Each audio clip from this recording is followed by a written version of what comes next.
Welcome! It is good to have you here for part 2 of this Inktober redraw. This week we're diving into some Japanese lore that I thought fit perfectly with the vibe of this painting. So grab your sketchbooks, canvases, and tablets and draw with me as we listen to the tale of Raiko and the Yatsukahagi. In ancient Japan lived a legendary hero named Minamoto no Raiko. As the head samurai, he guarded the capital of Yamato. He defended the kingdom from great perils and peace flourished while he stood guard. But one day, he fell ill with this mysterious and unrelenting illness. In need of relief, Raiko sent his maid Kocho into town to get some strong medicine to cure him. News had spread of Raiko's sickness, so his loyal retainers Urabe no Suetake and Sekata no Kintoki had already set off to come visit their lord in his time of need, so they arrived only a short time after Kocho left. They sat with Raiko for a bit before heading off to a different room to get some rest after their journey. All was quiet in the house until Kocho finally returned and prepared the medicine she had retrieved from an apothecary. Raiko eagerly drank the healing tonic, and Kocho patiently waited. Raiko felt the numbing effects of the elixir, followed by terrible stomach pains. This wasn't medicine. He looked up at Kocho to find her face twisted up in this devious grin and realized the woman he was looking at wasn't his loyal, endearing maid. Coming to this realization, he sprung to his feet and drew his sword. But the poison had already started coursing through his body. He was rendered even weaker than he was before.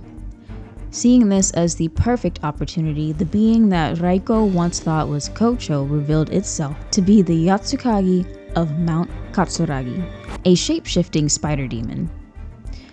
Raiko wasn't sure what this meant for the real Kocho, but surely her fate had to have been grim in order for this beast to be able to take her form. He staggered a bit as he attacked the demon. His weakened state proved to be a challenge against her.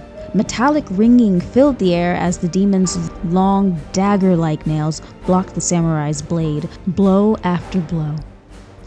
Everything was going according to the demon's plan. The great samurai that burdened her for so long had fallen for her poison trap, which made him a much easier target. She wanted to rule over the land of Yamato where despair and evil could flourish, but there was always something getting in her way. Raiko. As long as he drew air into his lungs, she would never rule over the land. Killing the severely weakened samurai was the only way, and this was her only chance. Now was the time to finish this. With hate, greed, and the promise of glory fueling her, the demon launched her final attack. Raiko was breathing heavily now. That last attack took a lot out of him. He looked down at the spilled blood momentarily before his focus shifted back up at the demon, writhing in pain from the large gash in her stomach. Despite being in this weakened state, Raiko was still able to run his sword completely through the spider. He was the best samurai after all. Clutching her stomach, the spider fled back to her home in the caves of Mount Katsuragi, leaving a trail of blood behind her. Raiko's retainers, Suetake and Kintoki, were awakened by the commotion and ran to their lord's side as quickly as they could. The injured samurai explained everything. He was only strong enough to drive away the demon, so he needed Suetake and Kintoki to finish the job, as he was far too weak in his current state. Raiko looked at his sword that he used to pierce the demon with. It had been in his family for generations, and surely it was the only reason he was even still breathing after his bout with the spider. Trusting that this sword would grant the same protection to his faithful retainers, he gave it to them for their upcoming battle. Suetake and Kintoki wasted no time following the trail of blood. That spider would pay for what she did. Meanwhile, the spider was in her cave, seething with rage. The disguise, the poison, even his initial illness was a curse she inflicted on him. All that careful and meticulous planning wasted. Her Where did it all go wrong? She should have been guaranteed success.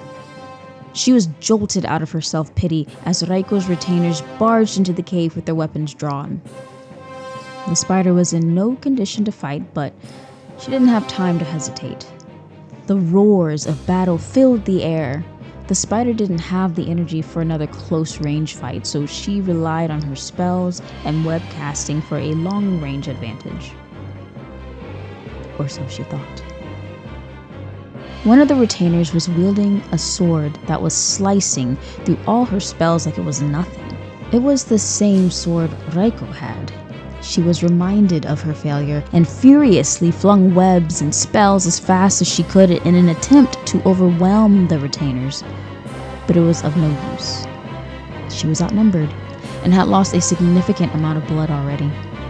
Each movement she made felt heavier with each cast, and her attacks gradually lost speed until she could no longer keep up with the two young, fierce warriors. The great demon spider of Mount Katsuragi took her last breath as she was struck with the final blows from Suetake and Kintoki. The Yatsukahagi was no more. Oh, that was such a good story. And I think this painting turned out really well. The holidays are upon us, and you can gift a loved one or yourself this painting. Not your vibe? Don't worry, there's plenty more to choose from. Run over to Displate and Imprint while Black Friday sales are going on. Take advantage of these deals while you still have time. But I hope you enjoyed my retelling of this story.